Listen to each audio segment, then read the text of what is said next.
안녕하세요. 종로꼬마와 장충당 공원 대결은 모두 뻥이었다 편입니다. 좋아요와 구독, 알람 부탁드립니다. 모두들 서둘러 빙 둘러앉은 김도한 패들.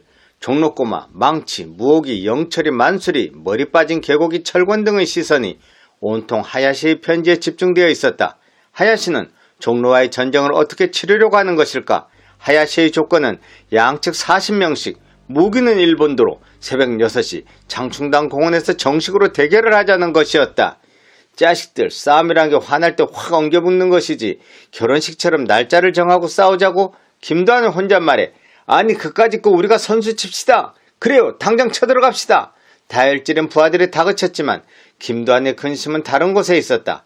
우리 조선 패들은 일본도를 사용해보지 않은 것, 또한 모두 장충당 공원으로 나갔다가 일본 패들이 빈집인 종로를 습격한다면 결국 김도한은 종로뿐 아니라 마포, 시구문, 영등포 주먹들까지 모조리 동원령을 내리고 조약여관으로 불러들였다. 100여 명이 넘는 주먹들이 북적거리는 조약여관. 이 소식은 당연히 하야시 패들의 귀에도 들어갔고 근심 어린 하야시 앞에 이사무가 나타났다. 이번 대결의 선봉장이 될 이사무. 그는 독종으로 악명이 높은 인물로 두자루 단도의 명인이었다. 아니끼, 부하들을 모두 모아주십시오. 저에게 좋은 생각이 있습니다. 하야시는 이사무의 요청대로 자신의 패들을 모두 모았고 이들의 숫자도 100여 명이 훌쩍 넘어가고 있었다. 모두에게 술을 한 잔씩 돌려 마신 후 이사무가 일어섰다. 제군들, 우리는 사무라이 정신으로 김도한 패들과 정정당당히 대결을 청한 바 있다. 하지만 비겁한 조생징들은 사흘이나 남은 대결 날짜를 무시하고 내일 밤 우리를 습격할 것이라는 정보를 들었다. 이사무의 이 말은 일본 건달들의 속을 뒤집어 놓았다. 뭐야? 정말? 이런 비겁한 놈들. 역시 조센징들은 믿을 게 못돼. 저마다 한마디씩 하는 통에 시끄러운 장례를 진정시킨 뒤 이사무가 말을 이어나갔다. 그래서 우리는 내일 새벽 놈들을 습격한다. 밤에 습격하기 위해 편히 자고 있을 놈들을 새벽에 박살낸다. 이사무의 힘있는 목소리에 일본 패들의 함성이 뒤따랐다. 일본 건달들이 새벽에 습격을 위해 분주해졌다. 이때 어수선한 일본 건달들 사이로 술집 종업원 한 명이 조용히 빠져나가는 것을 이들은 모르고 있었다. 이 은밀한 공격 소식을 접한 김도한 패는 발칵 뒤집혔다. 아니 정말 내일 새벽 습격한다고? 하지만 문제는 그들이 어디로 쳐들어오느냐였다. 수표교로 올까 장교로 올까? 도대체 병력을 어디에 매복시켜야 하는 거야? 김도한의 혼잣말에 형님, 내가 장교에 잠복하고 종로꼬마가 2조를 이끌고 수표교에, 3조는 망치가 이곳 조약여관에 있다가 일본 패들이 몰려온다는 곳으로 재빨리 합류하기로 하죠. 무오기의 말에 모두들 고개를 끄덕이고 있었다. 김도한이 부하 몇 명을 혼맞이 패거리들의 동태를 살피러 보내고 병력을 세 무리로 만들어 각자의 위치에 배치하는 등 정신없이 진두지휘하는 사이 벌써 새벽이 다가오고 있었다. 모두들 거짓 정보에 속은 것이 아닐까 생각하는 사이 어둠을 뚫고 심청이 헐레벌떡 뛰어왔다. 형님, 놈들이 수표교로 오고 있습니다. 뭐야? 그럼 넌 장교로 가서 무오기대로 수표교로 오라고 해라. 망치야, 가자! 김도한과 망치 두 고구가 달리기 시작했고 수십 명의 주먹들이 그 뒤를 따르고 있었다. 한편 수표교로 부두목 다무라 돌격대장 이사무가 100여 명의 일본 주먹들을 이끌고 몰려오고 있었다.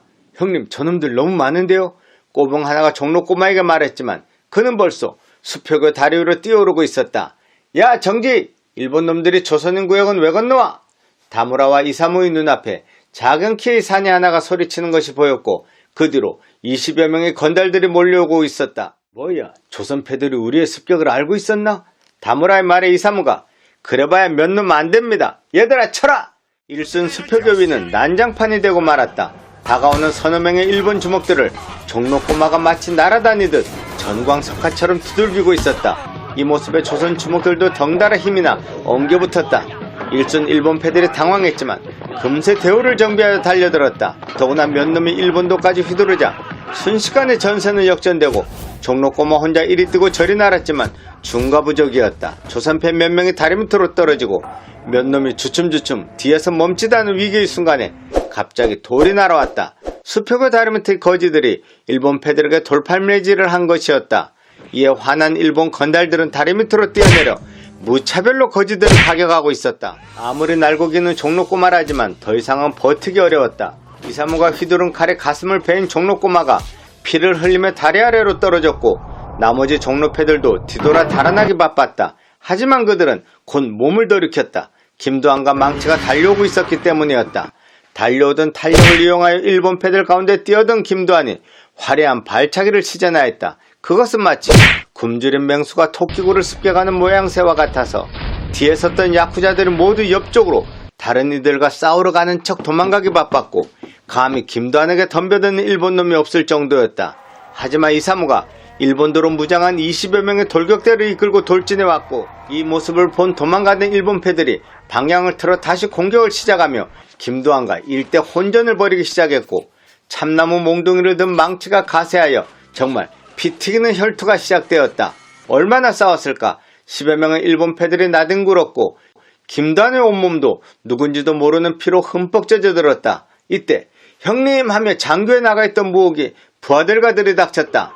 자신들의 패거리를 본 조선주먹들이 신이 나서 몽둥이 춤을 추었고 다무라와 이사무가 미처 도망도 못 가고 멍하니 패배감에 젖어 있을 때 요란한 호루라기 소리와 함께 일본 경찰들이 들이닥쳤다. 야, 모두들 도망가. 조약요관으로 가지 말고 각자 잘 숨어라. 나중에 연락하마.